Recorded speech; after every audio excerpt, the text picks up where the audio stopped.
Cardos.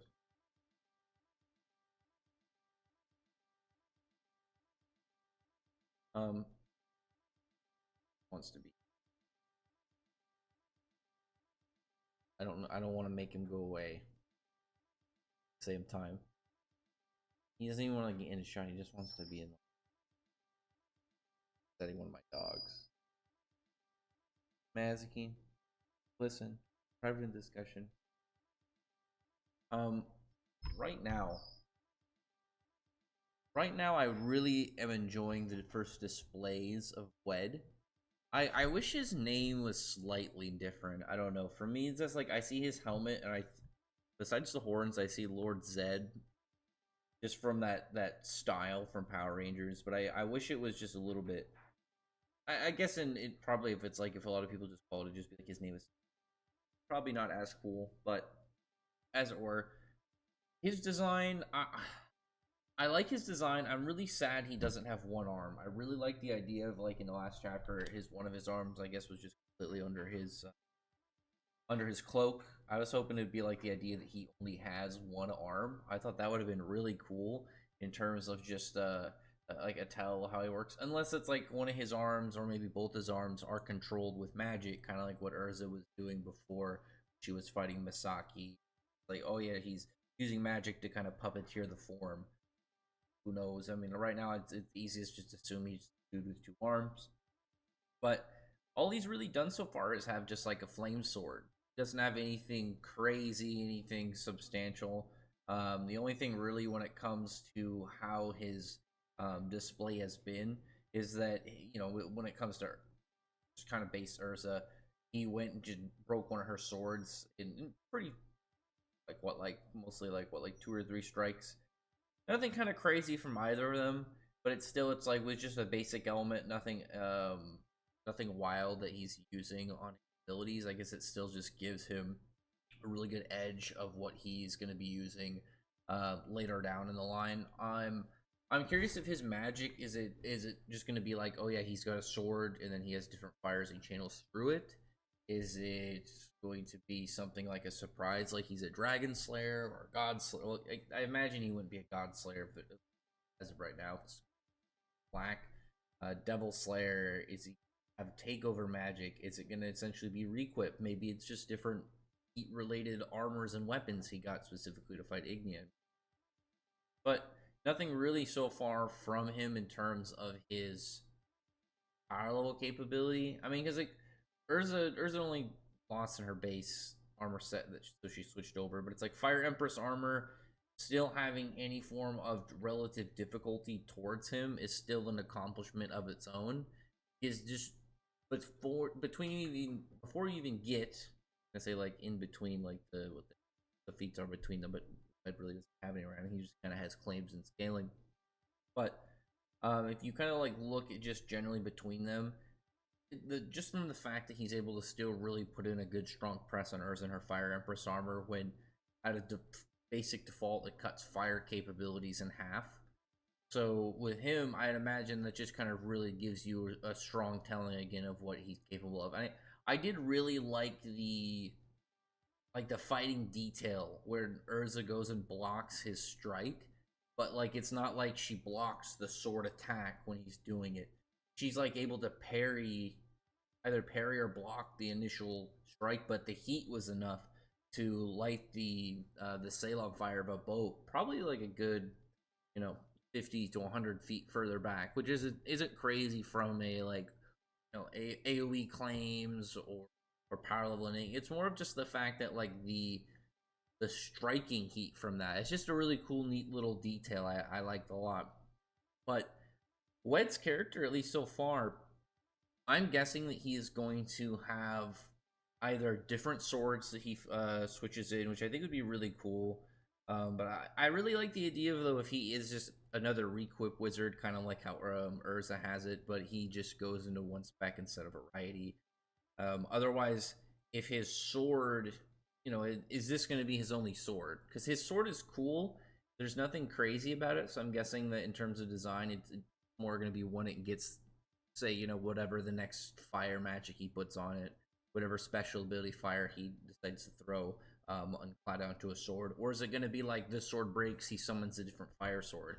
I think it'd be really cool if his whole thing is he's like claimed all these fire swords throughout, you know, dungeons and myth and weaponsmiths and his own adventures, and this is just his base weapon.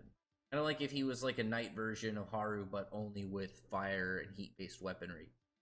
I'm guessing we're not going to be seeing that maybe until like the end of the next chapter, because I don't know what Raj is going to do to really be a contender for anybody. I imagine like he's got the fact that they're going to be distracted and unaware that they're an illusion for like a brief second, but like Wendy should be perfectly fine just spelling that. I imagine Gray is going to be able to like freeze the illusion or break through, and then Lucy can probably just think her way out of it, and maybe it'll be kind of like charm magic, or once you realize like beyond for sure that it's not real, that it stops affecting her, or if something that she develops like with her abilities kind of count. Because I don't imagine that that dude is going to be too crazy. This is, you know, Wed, at least from what we've seen, is way more going to be a serious character. And same thing with like Lekka and Brian, but at least as of right now, Raj is the only one that just kind of seem not too crazy. Like what's funny is like with this design, I remember talking about how he he has like such a rave master feel to him, but way more so does like it's just something about his aura just feels like a rave master character, and his design. And then two of his three characters he ends up using in his illusion are rave master references. And when you look at that and then you kind of compare as an illusionist, unless his illusions are really crazy, I don't really see anything from him that's gonna be useful. Like it just kind of depends. If he's like, oh, um, my illusions are one for one. So if you are thinking about it, like if I have the ability to conjure up this level of illusion, and as long as you're caught in the illusion, you will take equivalent damage, or you'll suffer some end effect. I don't imagine it's going to be that crazy for whatever it is that he otherwise brings to the table. I don't know. For me, illusion magic and illusion based abilities have always been. It seems more like a utility ability for me. Like there's a level, obviously, people are Aizen, but it's like you can do like high levels of manipulation, but outside of that, I just don't really see illusion abilities that lasting. I don't know, and I just don't see anything from Raj that makes me think he's gonna be able to hold off Gray, Wendy, and Lucy all at the same time. His most impressive thing is just like he got punched by Natsu, who wasn't taking it too seriously. He just also in base. He was able to kind of keep fighting. I mean, that's still something, but I just don't really see what he's gonna do for it to matter. Like Raj just seems like a non-factor to me. Um, with Lekka, I would obviously like to see more about Lekka. His fire make magic in general is really cool. I'm hoping that we see a lot of just different degrees of fire magic. Is one thing with stuff like that is just seeing these things exist, like fire make. It obviously really does. It's like the problem with Devil Slave. We only have one attribute of them shown. It's good to see. Oh yeah, even if it's not every single element you can name, you see enough that it really makes it easy to kind of figure out the rest. Like if you're gonna do, oh, I want to. I'm trying to think of another make magic. If you're like gonna do, I'm trying to think. Do we have wood make? We have iron make. I guess light make or something, shadow make or something like that.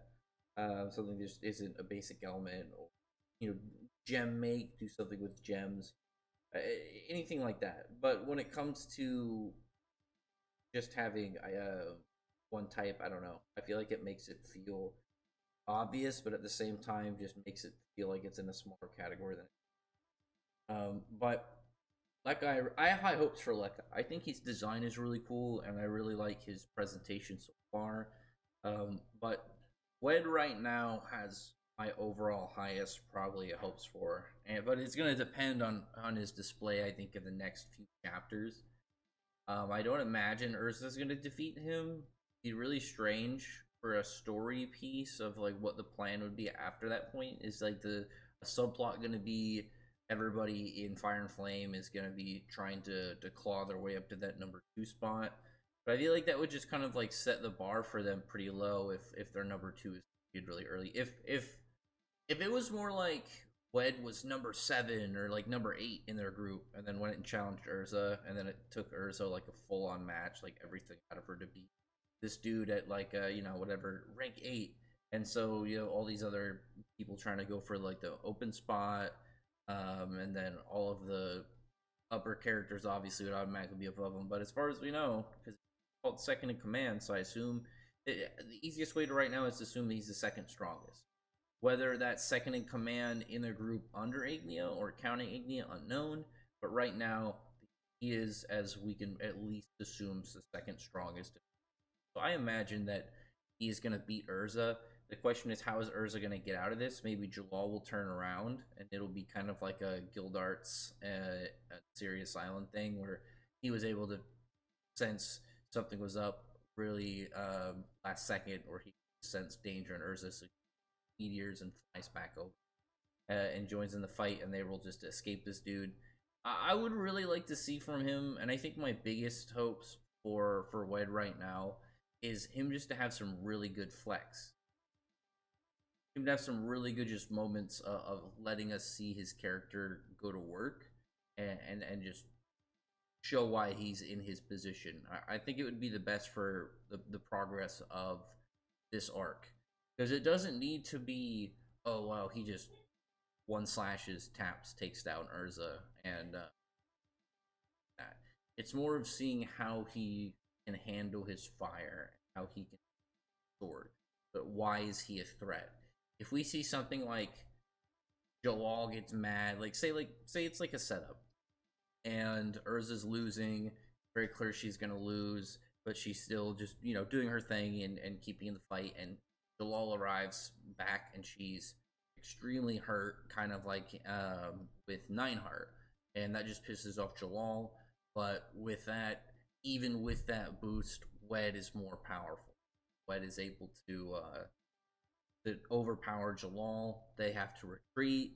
After this point, we have Raj defeated. I think it would be really cool too if we have it in that format, to where one of their members, the not serious one, Raj, is swiftly defeated, no problem. But then we have Wed, who is we need to pull back and figure something kind of character. Because assuming that Wed is the second strongest, only below Ignia himself, then he has to be someone with a lot of presence and a lot of. He needs to be another one of those guys to where if he's in the area, you have to have a game plan. Are you going to have a way to fight him, or are you going to run? I feel like if he's a character that's gonna hold attention, he needs to have a level of danger. His presence shows up, and kind of like Suzaku, if Suzaku was hostile, but at the same time, like, Suzaku's clearly a much more chill dude. But I'm hoping that we have almost like a Terminator presence for Wed, as he just starts kind of trying to mow down areas to get to his chosen sword fight, or just get to like the main cast members in general. It's going to depend, because now too they have Natsu, and it seems out of at least everybody from their guild standpoint, Natsu is the person where they have a focus on. Whereas with Wed, it's with Urza, but it's way more so because of Urza being a. I'm trying to downplay her, she just has a sword, because he calls her the number one with a sword. Ishka also, obviously, that is also paying into her reputation, her capabilities. It's one of the reasons I talked about too. He has strong Azuma vibes.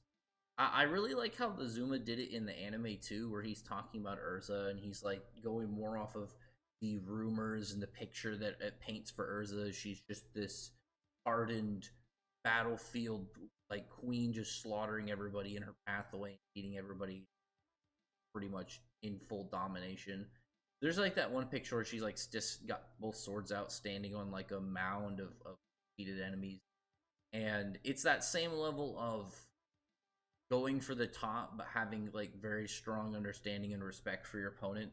That's what Azuma had, and I really like that. It's a really cool kind of hardened guy who's probably because when you think about it, a lot of like the characters that are like they're super battle hungry. They really want to fight all the time. They want to jump into the fray of things. Those characters are usually the first ones out because they end up underestimating characters. But it's like I assume generally the higher placement they are in the sense of a story, probably just more of like the natural talent and not running into as many problems along their strength journey as other characters. Because like these dudes who have more of like a respect, you know that they've probably been in one of those spots where they've been more of that cocky attitude and they've been humbled since then. They've taken that as like something to make serious. And Wed feels like one of those characters where maybe at some point in his journey he was just way too like above and beyond himself, and happened that really put him into place. Kind of like Natsu in Guild Arts, and that put him in a standpoint of honor and respect. Because even when he's talking to Urza, it's really cool. Where he's like saying that he wants to come and determine which of them is stronger, and you know why somebody wields a blade. And Urza's just talking about like, you know, obviously she's not doing it to be the strongest. She's doing it to protect her friends, and that's why she kind of like strives for strength. She's to defend them and defend her home with any amount of power that she can accumulate and gather. And he's not one of those villains. And I feel like it's easy to call him a villain. It's not like they're just an opposing guild of a different faction or nation. Like this is the Dark Guild, so they are criminals that like pretty much just from it, and they're like been criminals because clearly if it's like Igni and everything that Igni has done, and then on top of that he's got a Dark Guild, clearly nothing that he's gonna have is not gonna be up to OSHA standards, guys. But he right now, I would assume, Wed is going to be that long kind of like a Blue Note character, but way more so in the arc, looming over as we go. And I really liked that when he was talking to Urza, he's like, you know, he's like, oh, that's a fine stance to take and put up your sword. But you have to always expect battle because sometimes it's unavoidable.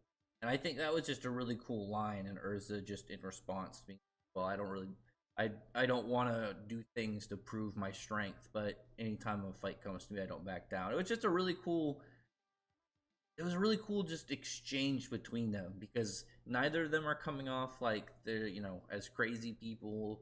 Obviously the as reckless as it is to kind of fight just openly on the docks, uh, so far Wed hasn't done anything malefic or evil or vile. And I mean, as far as we know too, he doesn't hurt anybody. I mean, that sailboat could have just been empty. I feel bad for the guy who got a sailboat burned, but how do we know that Wed isn't one of those guys that's going to pay people what he did? Probably not because he's a criminal, but who knows? At the moment, though, we can at least look at it and just say like they're going to be fighting pretty much in the background next like 2 chapters. I'm hoping though that we have Gray. My hope is Gray. I want to see Gray like freeze the fire illusion and then get these guys out. And Wed can, you know, we go back to it. Urza's clearly getting pressed. I think it'd be really cool to have, you know, a run with Gray if Natsu is going to be, you know, captured. Because my belief still is Natsu is going to be captured. He's going to be put through a ringer, kind of like they're going to have him almost as like a war slave, and they just have him fight. And Igni just wants to use all these members to train Natsu and make him stronger and accumulate his fire. Whereas out of the main group, you're gonna have Ray as like the most direct fighter, especially if they're gonna be separated with Urza. Urza's gonna be indisposed. And on top of that, I think this arc, Mishima really should lean into Gray, you know, Gray with ice against fire. I think it'd be really cool to have just some of the interactions that we can have, and some just like Gray being able to. I really want to see Gray just freeze some fire of some, you know, cocky but capable fire wizard and just be completely blown away by it. I think it'd be really cool if Raj is just like, you know, absolutely aghast at the idea this guy could freeze fire. Just because you probably don't get a lot of people dedicated and as capable and with a way to combat the heat all at the same time as Gray. Or on top of that, he is specifically can freeze fire. Who knows? I mean, I really liked at the end where he has like him fighting Heon from Dead Rock. The other two, it's like Griff and Nakajima. I don't really take them gonna be like too serious. They're just silly. Whereas with Hien is gonna be more interesting when it comes to the actual capabilities of like this whole fire illusion magic. Because is Hien just gonna be, oh yeah, I'm a sword slasher, and he just with the ice attacks? Is Gray gonna be like, it locked in a way? It's like, oh, as long as you believe he's fighting, he will be equal to you in your combat or something. Kind of like it's like a mind game based hacks or something. Like, how is he gonna be a threat to Gray? I really like the thematically you have an ice demon against an ice devil slayer, so it's like you're gonna hopefully see Gray do stuff in action. I would really like to see that though. If it's done in a way where he's like, oh, my fire illusion magic was wrong, but after getting into Fire and Flames, training with people, I made it so my illusions can be at the exact level of people that I make you have an illusion of. Whatever limitations, but because it's like, is Hien just gonna be a messy problem in Gray's mind? Is it gonna be like, oh well, just because he's an illusion and the idea of it, he is technically still a devil and a demon and is able to do all these whatever abilities to Gray, and then Gray is able to adapt and fight him and beat. Because their fight is more interesting to me. I don't really have anything crazy for the Wendy and Lucy bits. In terms of like story interests, I'm sure they're going to be little funny interactions. I'm game for it.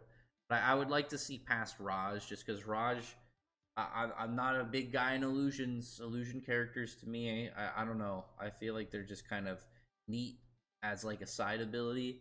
But he's a character that if you put him against one of these characters, I'd say, okay, let's see what this guy's up. But he's up against three characters that I think all can beat.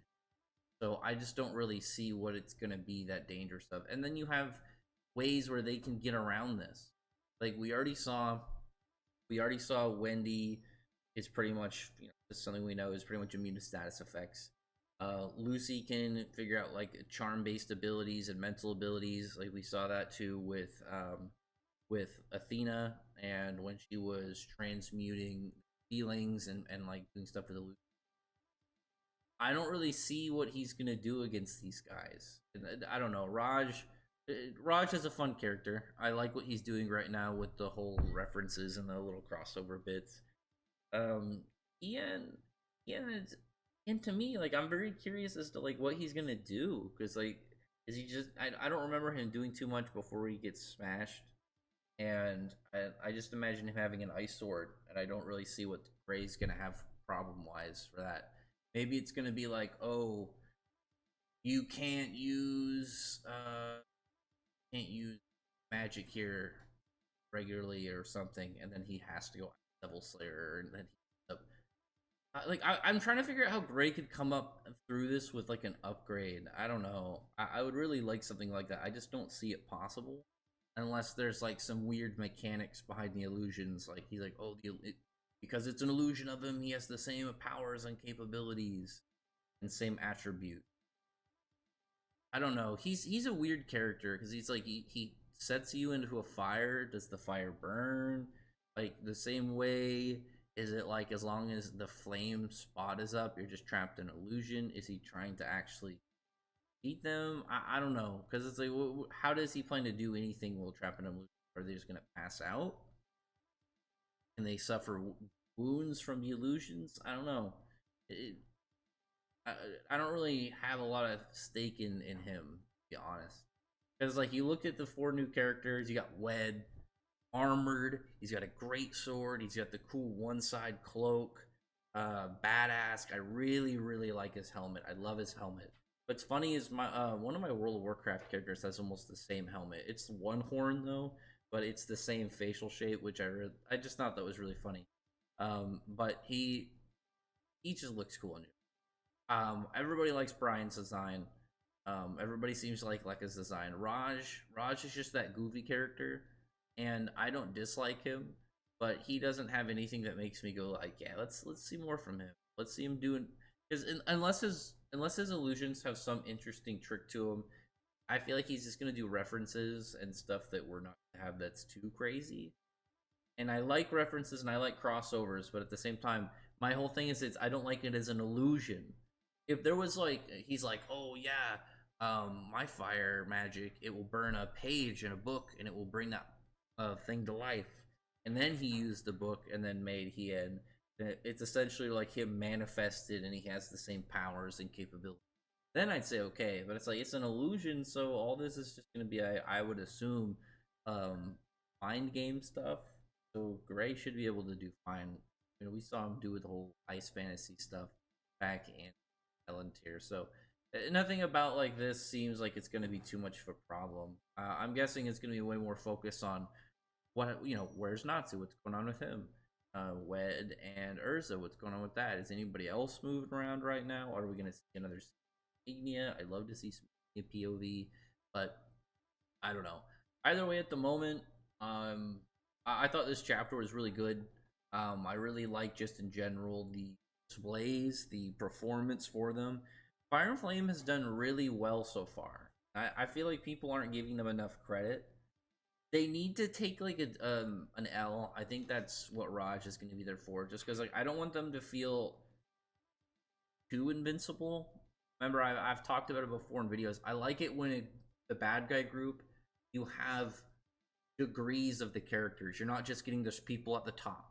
I always thought that that was one thing with Tartaros that could have been an easy way to improve just from Tartaros on a guild standpoint, is have more of those lower end people.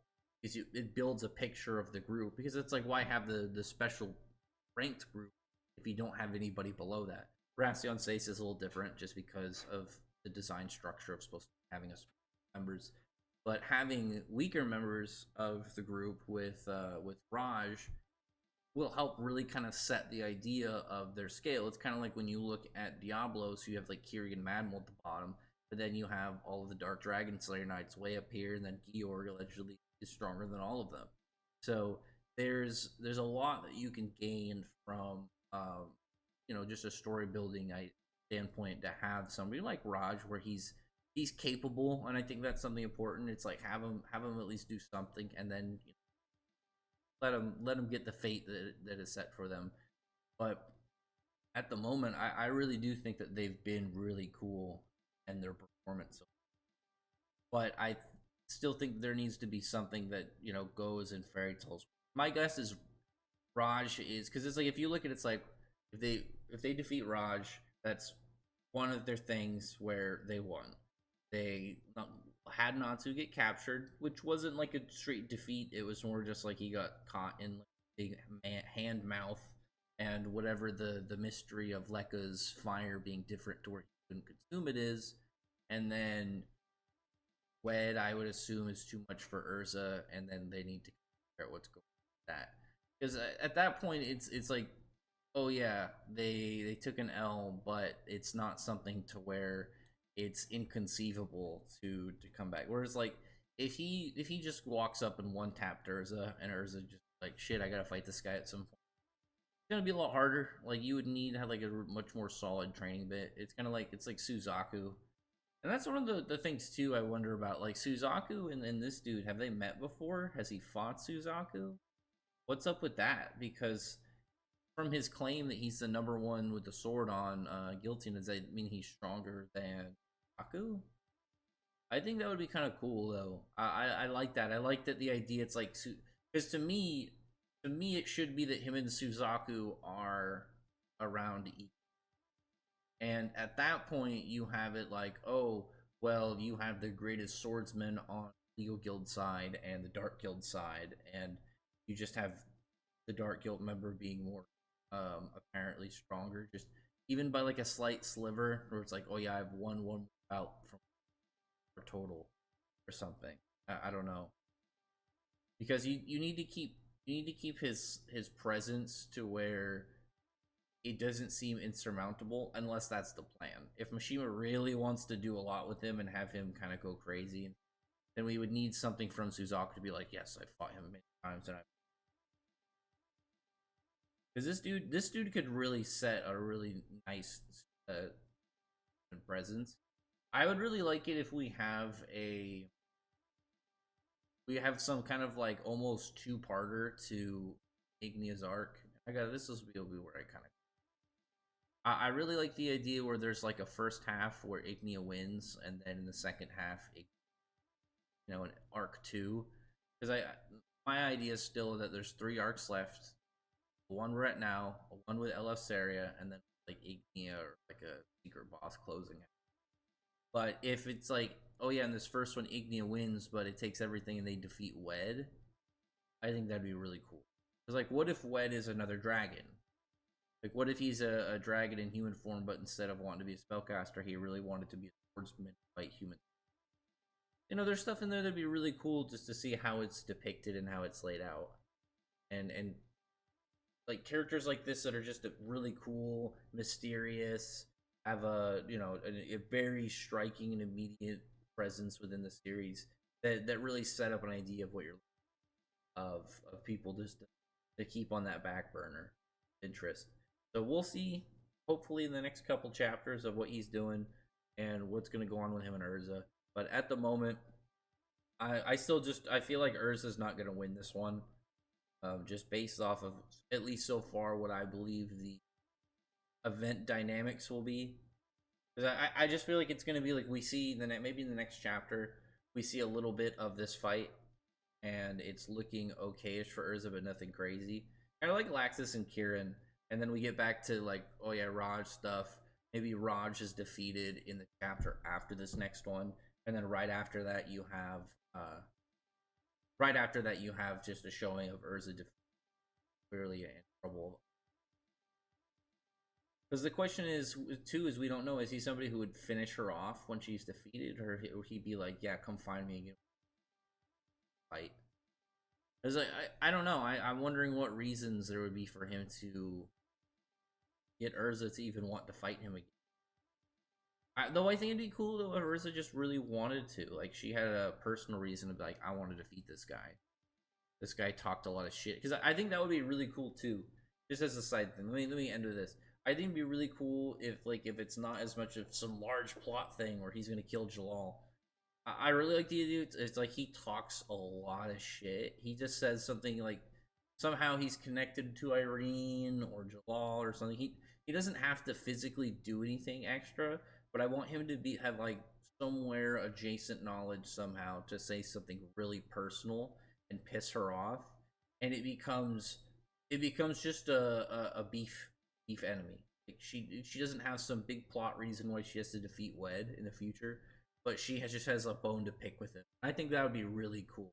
I would really like it if there's a reason that she really wants to fight him again. And I'm not against there being like it being way more of a story thing, but I'd be really on board just to see Urza have really personal inner feelings, mad about something with some dude, and she's like, I gotta defeat him.